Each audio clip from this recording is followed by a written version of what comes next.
لیکن استاد کو اپنا جو انداز درس ہے ایسا لے کے چلنا چاہیے کہ جو کلاس کا سب سے کمزور طالب علم ہے، کلاس اور جماعت کا کمزور طالب علم بھی اس انداز درس کو سمجھ سکے۔ اور یہ بات یاد رہے، طالب علم کے حوصلے پست نہ کرے استاد، ناکارہ طالب علم کو بھی ناکارہ نہ کہے۔ اور اصل کمال تو استاد کا یہی ہے کہ جو طالب علم ناکارہ ہے اس کو کارآمد بنا کے دکھائے۔ حوصلے پست کرنا بہت غلط بات ہے۔ آپ ناکارہ طالب علم کی بھی حوصلہ افزائی کیجیے، وہ کارآمد بن جائے گا۔ اور اگر ایک اچھے طالب علم کی بھی حوصلہ شکنی کریں گے، ناکام ہو جائے گا۔ اور سچ کہیں، مدارس، جامعات، اسکولز اور کالجز کی زندگیاں بتاتی ہیں کہ کتنے طلباء ہیں، کتنے اسٹوڈنٹس ہیں، ان کی زندگی کے ساتھ کھلواڑ کیا ہے اساتذہ نے، ان کے حوصلے پست کر کے، انہیں ناکارہ قرار دے کر۔ یہ کوئی کمال نہیں کہ جو طالب علم ذہین ہے، فتین ہے، اعلیٰ قابلیت اور صلاحیت کا مالک ہے، ان کو بنا دینا کوئی کمال کی بات نہیں۔ کمال یہ ہے کہ جو نالائق اور ناکارہ طالب علم ہے اس کو آپ بنا کر دکھائیں، اس کو کہتے ہیں مثالی استاد۔ اور استاد کے اندر اگر سلیقہ تعلیم و تربیت ہو تو یہ کارنامہ وہ انجام دے سکتا ہے، ناکارہ طلباء کی حوصلہ افزائی کے ذریعے انہیں کارآمد بنا سکتا ہے۔ اسی طرح ایک حق یہ بھی بنتا ہے کہ شاگردوں میں جو ذہین اور فتین شاگرد ہوتے ہیں ان کی حوصلہ افزائی کرے، انہیں آگے بڑھائے، ترقی کے راستے انہیں دکھائے۔ کیونکہ ہم دیکھتے ہیں کہ بہت سارے اساتذہ ایسے ہوتے ہیں کہ شاگردوں میں سے جو فتین اور ذہین ہوتے ہیں ان کے تعلق سے وہ اپنے دلوں میں حسد کا جذبہ رکھتے ہیں۔ یہ بہت غلط رویہ ہے، بہت غلط سلوک ہے۔ غیر ذمہ دار استاد ہے وہ جو اپنے ذہین طلباء سے جلتا ہے اور حسد کا جذبہ رکھتا ہے۔ ہونا تو یہ چاہیے حوصلہ افزائی کرے اور آگے بڑھائے۔ ابن عباس رضی اللہ تعالیٰ عنہ کم سن صحابی مگر علم کا سمندر، پیارے نبی صلی اللہ علیہ وسلم کی دعائیں ان کے ساتھ تھیں۔ آپ جانتے ہیں کہ عہد خلافت راشدہ میں عمر فاروق رضی اللہ تعالیٰ عنہ نے ابن عباس رضی اللہ تعالیٰ عنہ کو اپنی مجلس شورا کا ممبر بنایا تھا، شورا کونسل کا ممبر بنایا تھا۔ حالانکہ اس شورا کونسل میں سب بڑے بڑے صحابہ تھے اور ابن عباس نوجوان تھے۔ یہاں تک کہ دوسرے صحابہ کو سب اعتراض ہوا کہ ابن عباس کی عمر کے تو ہمارے بچے ہیں، اور حضرت عمر نے یہ کیا کہ اس بچے کو لا کر ہمارے ساتھ بیٹھا دیا۔ تو عمر فاروق رضی اللہ تعالیٰ عنہ نے یہ بتانے کے لیے کہ میں نے ابن عباس کو شورا کونسل میں کیوں شامل کیا ہے، ایک مرتبہ جب مجلس شورا جمی ہوئی تھی، بیٹھی ہوئی تھی، تمام سے سوال کیا کہ بتاؤ سورۃ النصر کا اصل پیغام اور میسج کیا ہے؟ اذا جاء نصر اللہ والفتح ورأيت الناس يدخلون في دين الله افواجا فسبح بحمد ربك واستغفر انه كان توابا۔ حضرت عمر نے لوگوں سے پوچھا بتاؤ اس کا پیغام کیا ہے؟ مجلس شورا کے تمام ارکان نے، تمام صحابہ نے کہا امیر المومنین، سورہ نصر میں اللہ کے نبی کو اس بات کا حکم دیا گیا ہے کہ جب اللہ کی مدد آ جائے، فتح و کامرانی آ جائے، لوگ فوج در فوج اسلام میں داخل ہونے لگیں، تو شکر گزاری کے طور پر آپ اللہ کی تسبیح کیجئے، اللہ کے حمد کیجئے، استغفار کیجئے، یہ حکم ہے۔ حضرت عمر نے کہا ٹھیک ہے۔ پھر ابن عباس سے کہا ابن عباس تم بتاؤ کہ سورۃ النصر کا حقیقی میسج اور پیغام کیا ہے؟ ابن عباس رضی اللہ عنہ نے کہا امیر المومنین، مجھے لگتا ہے کہ سورۃ النصر کا حقیقی میسج اور پیغام یہ ہے کہ اس سورت کے اندر نبی کریم صلی اللہ علیہ وسلم کی وفات کی پیشن گوئی کی گئی ہے کہ آپ صلی اللہ علیہ وسلم جس مقصد کے لیے بھیجے گئے تھے وہ مقصد پورا ہو چکا ہے اور آپ دنیا سے بہت جلد جانے والے ہیں۔ عمر فاروق رضی اللہ عنہ بہت خوش ہوئے اور کہا ابن عباس، مجھے یقین تھا کہ تمہارا یہی جواب ہوگا اور میری دور اندیشی بھی یہی کہتی ہے کہ اس سورت کا اصل میسج یہی ہے۔ پھر حضرت عمر نے تمام شورا کونسل کے ممبروں سے کہا ابن عباس کو میں نے اسی فہم، اسی سمجھ اور کتاب الہی کے اسی علم کی بنا شورا کونسل کا ممبر بنایا ہے۔ حوصلہ افزائی کرنی چاہیے، تبھی صلاحیتیں نکھرتی ہیں، صلاحیتیں ابھرتی ہیں، امت کو کارآمد افراد ملتے ہیں۔ حوصلہ شکنی کرنے سے کبھی بات نہیں بنتی۔ شاگردوں کا ایک حق یہ بھی بنتا ہے کہ استاد اور شاگرد میں فاصلہ نہیں ہونا چاہیے، استاد اور شاگرد میں دوریاں نہیں ہونی چاہیے، فری ماحول ہونا چاہیے۔ اہل علم نے اس حدیث سے استدلال کیا، حدیث جبرائیل، جس وقت جبریل علیہ السلام نبی کریم صلی اللہ علیہ وسلم کی خدمت میں آئے، کیسے بیٹھ گئے؟ دین سکھانے کے لیے آئے تھے، معلم بن کر آئے تھے۔ حدیثوں کے الفاظ ہیں فَأَسْنَدَ رُكْبَتَيْهِ إِلَى رُكْبَتَيْهِ، جبریل علیہ السلام نے اپنے دونوں گھٹنے نبی کریم صلی اللہ علیہ وسلم کے گھٹنوں سے لگا دیے. انسانی شکل میں آئے تھے، ایسا بیٹھے کہ دونوں گھٹنے نبی کریم صلی اللہ علیہ وسلم کے گھٹنوں سے ملا دیے. اہل علم کہتے ہیں ایسا کیوں کیا انہوں نے؟ کہا یہ درس ملتا ہے اس سے کہ یہ ظاہری قربت دلالت کرتی ہے اس بات پر کہ استاد اور شاگرد میں دوریاں نہیں ہونی چاہیے، فاصلے نہیں ہونی چاہیے، دونوں میں قربت ہونی چاہیے. تبھی صحیح معنوں میں ایک شاگرد پوری طرح سے فری رہ کر علم حاصل کر سکتا ہے، اپنا ہر سوال پوچھ سکتا ہے، اپنا ہر مسئلہ استاد کے سامنے رکھ سکتا ہے. استاد اور شاگرد میں اگر دوریاں رہیں گی تو نہ ہی تعلیم کا عمل ٹھیک سے ہو پائے گا اور نہ ہی طالب علم اپنے سوالات پورے جو استاد سے کر پائے گا. شاگردوں کا ایک حق یہ بھی بنتا ہے کہ استاد اپنے شاگردوں کو کلاس سے ہٹ کر بھی اوقات دے، درسی اوقات کے علاوہ بھی شاگردوں کو ملنے کا موقع دے. شاگرد استاد سے چمٹنا چاہتے ہیں، استاد سے جڑنا چاہتے ہیں، استاد کو قبول کرنا چاہیے شاگردوں کی اس درخواست کو، کیونکہ شاگرد استاد سے چمٹ کر رہیں گے تبھی شخصیتیں بنیں گی، تبھی کردار سنورے گا. تاریخ کے باکمال شاگردوں کی تاریخ پڑھیے آپ، وہ مثالی شاگرد اسی لیے بن پائے کہ وہ صبح و شام اپنے اساتذہ سے جڑے رہتے تھے. ہمارے سامنے دو مثالیں ہیں. ایک مثال امام ابو حنیفہ رحمۃ اللہ علیہ کے دو مشہور تلامذہ امام ابو یوسف اور امام محمد رحمۃ اللہ علیہم. دونوں امام ابو حنیفہ رحمہ اللہ کے علم کے وارث تھے.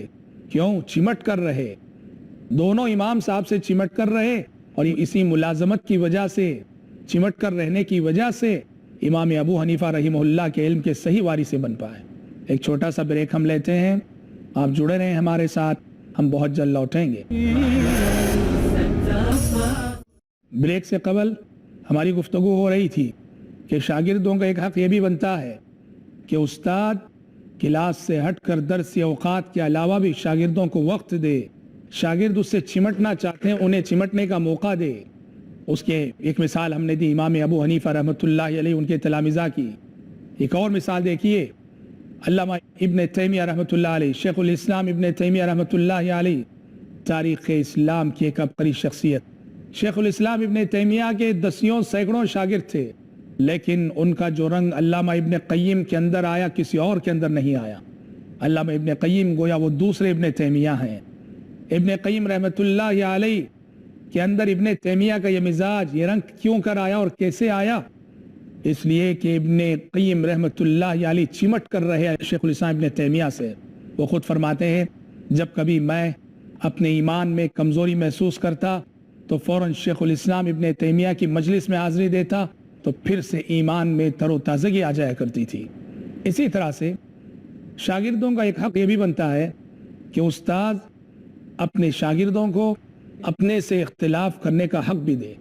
ضروری نہیں کہ شاگرد اندھا بن کر استاد کی ہر مسئلے میں تقلید کرے. شاگرد کے اندر بھی، اس کے پاس بھی علم ہے، اس کے پاس بھی تحقیق کا جذبہ ہے، تو لہٰذا ادب کے دائرے میں رہ کر اگر وہ کسی مسئلے میں اپنے استاد سے اختلاف کرتا ہے، استاد کو چاہیے کہ وہ اپنے شاگرد کو اس اختلاف کا حق دے. اور ہمارے اسلاف کی زندگیاں اس سلسلے میں بہترین نمونہ ہیں. امام ابو حنیفہ رحمۃ اللہ علیہ کے دو تلامذہ امام ابو یوسف اور امام محمد رحمۃ اللہ علیہ، ان کے بارے میں آتا ہے کہ انہوں نے امام محترم سے اپنے استاد سے 1/3 مسائل میں اختلاف کیا ہے، 1/3 مسائل میں اختلاف کیا ہے. یعنی اگر 9000 فتوے ہیں امام صاحب کے تو 3000 فتووں میں امام محمد اور امام ابو یوسف نے کہا کہ ہم آپ کے فتوے کو نہیں لیں گے. سبحان اللہ. اس کے باوجود وہ مثالی شاگرد تھے ان کے، وہ مثالی استاد تھے ان کے. ہمارے اسلاف اپنے شاگردوں کو اختلاف کرنے کا حق دیتے تھے، اور یہ حق ہے لائق و فائق شاگردوں کا. شرط یہ ہے کہ یہ اختلاف ادب اور اخلاق کے دائرے میں رہ کر ہو.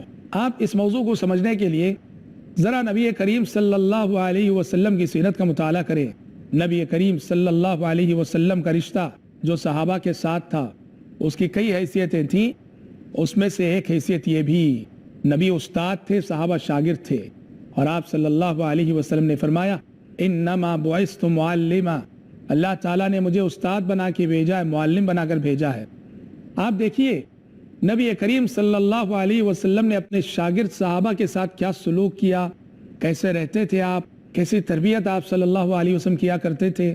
جو صحابی آپ کے پاس جانا چاہتے، ملنا چاہتے، جس وقت جاتے آپ صلی اللہ علیہ وسلم کو ملنے کے لیے تیار پاتے، کبھی آپ نے کسی صحابی کو نہیں فرمایا۔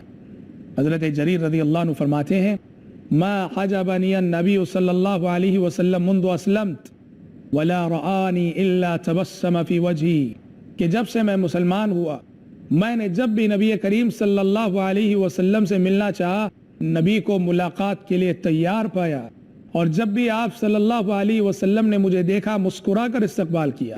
ایک مثالی استاد کو ایسے ہونا چاہیے اپنے شاگردوں کے ساتھ۔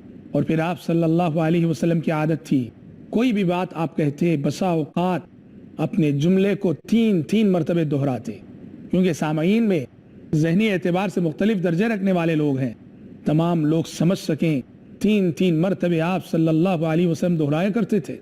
استاذ کو بھی دوران تعلیم اہم باتوں کو تکرار کے ساتھ پیش کرنا چاہیے تاکہ طلباء کے ذہنوں میں یہ بات اتر سکے۔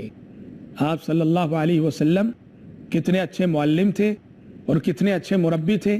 سیرت کے وہ دو مشہور واقعات سامنے رکھیے آپ۔ ایک واقعہ مسلم شریف کی روایت کے حوالے سے معاویہ بن حکم السلمی رضی اللہ عنہ کا۔ معاویہ بن حکم السلمی رضی اللہ عنہ کہتے ہیں کہ میں مسجد نبوی میں نبی کریم صلی اللہ علیہ وسلم کے پیچھے نماز پڑھ رہا تھا۔ اچانک کسی صحابی کو چھینک آئی، جیسے انہیں چھینک آئی میں نے بآواز بلند یرحمک اللہ کہا تو لوگ میری جانب دیکھنے لگے، اشارے کرنے لگے نماز میں اپنی آنکھوں سے۔ تو میں نے کہا واہ سکل امیا ما شأنکم تنظرون الیہ، کیا بات ہے، کیوں مجھے میری طرف دیکھ رہے ہو؟ دیکھیے آغاز عہد مدنی میں یہ بات تھی کہ نماز میں بات کرنا جائز تھا، یہاں تک کہ جب وہ آیت نازل ہوئی وقوموا للہ قانتین تو نماز میں بات کرنے کو ناجائز اور حرام قرار دیا گیا۔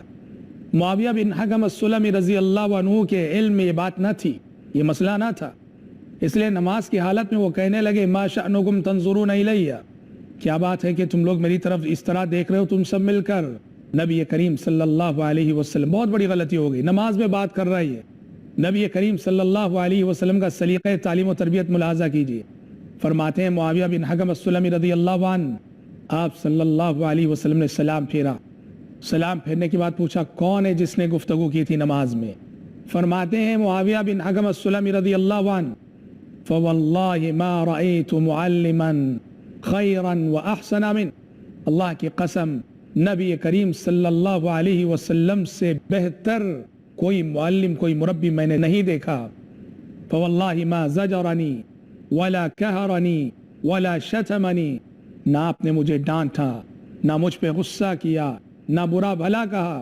آپ صلی اللہ علیہ وسلم نے اتنا فرمایا کہ نماز ہے، نماز میں گفتگو بات چیت ناجائز ہے، قرآن مجید کی تلاوت ہونی چاہیے اور اللہ تبارک و تعالیٰ کا ذکر ہونا چاہیے۔ غور کیجئے کس قدر آدمی متاثر ہوا کرتا تھا آپ صلی اللہ علیہ وسلم کے سلیقے تعلیم و تربیت سے، اصلاح بھی ہو جاتی اور آدمی اپنی جگہ بے حد متاثر بھی ہوتا۔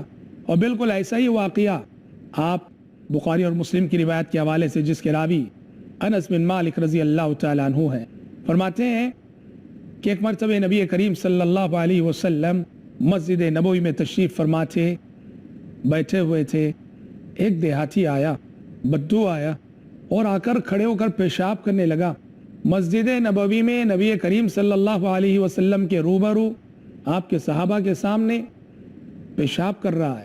صحابہ کرام رضوان اللہ علیہ مجمعین اسے ڈانٹنے کے لیے، پکڑنے کے لیے، مارنے کے لیے لپکے۔ آپ صلی اللہ علیہ وسلم نے کہا دعوہ، چھوڑ دو اسے اس کی حالت پہ، پیشاب کرنے دو اسے۔ روکنا اس وقت نفع بخش ہوتا جبکہ ابھی اس نے شروع نہ کیا ہو، اب تو زمین گندی ہو چکی، اطمینان سے فارغ ہو جانے دو۔ جب وہ فارغ ہو گیا آپ صلی اللہ علیہ وسلم نے بلا کے کہا اللہ کے بندے، یہ مسجدیں اس کام کے لیے نہیں ہیں، بول و براز کے لیے بنائی نہیں گئی ہیں، یہاں نماز پڑھنی چاہیے، قرآن کی تلاوت ہونی چاہیے، اللہ کا ذکر ہونا چاہیے۔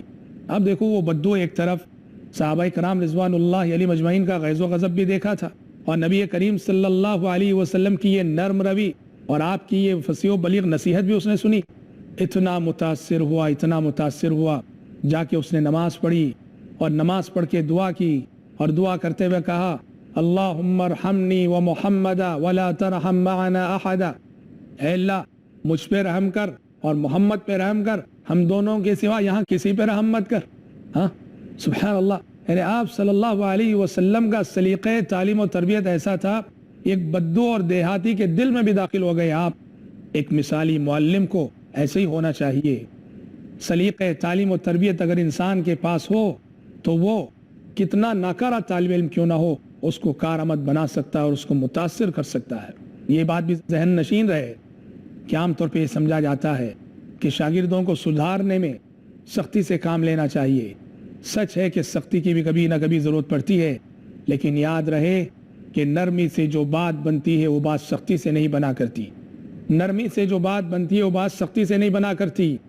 آپ صلی اللہ علیہ وسلم نے ایک حدیث میں فرمایا علیکم بالرفق فإن الرفق ما كان في شيء إلا زانه وما نزع من شيء إلا شانه، کہا کہ لوگوں نرمی کو لازم پکڑو، جس معاملے میں بھی نرمی ہوتی ہے وہ معاملے کو بہتر کرتی ہے، اور جس معاملے سے بھی نرمی کھینچ لی جاتی ہے وہ معاملہ عیبدار ہو جاتا ہے۔ نرم روی، محبت سے جو بات بنے گی، شفقت سے جو بات بنے گی، محبت کی مار ماریے، شفقت کی مار ماریے، کیسا بگڑا طالب علم بھی سنور سکتا ہے۔ اسلامک یونیورسٹی مدینہ منورہ میں ہمارے اساتذہ نے ایک واقعہ سنایا تھا۔ اسلامک یونیورسٹی مدینہ منورہ میں افریقہ کے ایک طالب علم تھے، اسٹوڈنٹ تھے، بہت شریر۔ جامعہ میں کوئی شرارت ہو اور ان کا حصہ نہ ہو کہتے ہیں تصور نہیں کیا جا سکتا تھا۔ جب اس طالب علم کی فراغت کا وقت آیا تو یونیورسٹی کی جو کمیٹی ہے اس نے کہا کہ اس طالب علم کو سرٹیفکیٹ نہیں دینا چاہیے، اس طالب علم کو سرٹیفکیٹ دیں گے تو یونیورسٹی بدنام ہوگی۔ ساری کمیٹی اس بات پہ متفق تھی سوائے وائس چانسلر شیخ عبد العزیز بن عبداللہ بن باز رحمۃ اللہ علیہ، جو بن باز کے نام سے جانے جاتے ہیں۔ کہتے ہیں کہ بن باز خاموش تھے، اور ظاہر بات ہے جب تک وائس چانسلر کی موافقت نہ ہو فیصلہ نہیں لیا جا سکتا۔ اور شیخ بن باز کا معمول تھا کہ جب کبھی کوئی اہم معاملہ ہو تو اللہم اہدینی فی من ہدیت پڑھا کرتے تھے۔ کہتے ہیں کہ اللہم اہدینی فی من ہدیت پڑھتے ہوئے شیخ بن باز نے کہا کہ دے دو اس کو سرٹیفکیٹ۔ مجلس جامعہ نے کہا کہ شیخ وہ ایسا طالب علم ہے، ایسا طالب علم ہے، ایسا طالب علم ہے۔ شیخ بن باز نے کہا تب بھی دے دو اس کو سرٹیفکیٹ۔ دے دی گئی۔ کچھ مدت بعد اسلامک یونیورسٹی مدینہ منورہ کے اساتذہ کی ایک ٹیم دورہ تدریبیہ کے لیے افریقہ گئی تو دیکھا کہ وہ طالب علم بہت بڑا داعی، بہت بڑا مبلغ اور اس علاقے کا بہت بڑا عالم بنا ہوا ہے، بڑے چرچے ہیں، بڑی خدمات ہیں اس کی۔ بڑی حیرت ہوئی ان اساتذہ کو، اس کو بلایا، تنہائی میں اس سے پوچھا کہ بھائی تم تو وہ انسان ہو کہ مدینے میں رہ کر سدھرے نہیں، اور یہ تبدیلی تمہارے اندر کیسے آ گئی؟ اس نے کہا کہ سچ ہے، شیخ بن باز رحمۃ اللہ علیہ کے اس موقف نے میری زندگی کو بدل دیا۔ اگر اس وقت مجھے سند سے محروم کیا جاتا تو میں اس بات کا حق رکھتا تھا کہ میں محروم ہوتا، لیکن شیخ نے مجھ پر اعتبار کیا، مجھ پر اعتماد کیا، اسی چیز نے میری زندگی کو بدل دیا، اور میں نے صدق دل سے توبہ کی۔ تو دیکھو محبت، شفقت سے جو بات بنتی ہے وہ سختی اور درست مزاجی سے نہیں بنا کرتی۔ دعا ہے رب العالمین سے کہ اللہ تعالی ہمیں ایک بہترین استاد اور بہترین شاگرد بنائے زندگی میں، آمین۔ وآخر دعوانا الحمد للہ رب العالمین۔